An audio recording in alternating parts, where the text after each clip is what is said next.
In this video, we will learn how to delete Bitmoji from Snapchat. So let's begin. So to delete Bitmoji on Snapchat, the process is really easy and simple. It is same for Android as well as iOS devices, so you don't need to worry if you're on Android. So first make sure that you're connected with an active internet connection, whether it be Wi-Fi or cellular network. So once you're connected with an internet, just go and open your Snapchat app. Here we are. Now what you need to do is just go and tap on this Bitmoji at the left top corner or your profile icon at the left top corner. So this would open your settings. Now here just go and tap on this gears icon at the right top corner, that is the settings icon. Just go and tap on this.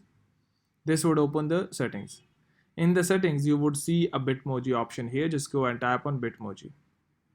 So here is your Bitmoji. So at the bottom you would see an option of unlink my Bitmoji. Tap on this. It says, are you sure you want to unlink your Bitmoji account? If you created the Bitmoji through Snapchat, it will be deleted. Just go and tap on unlink.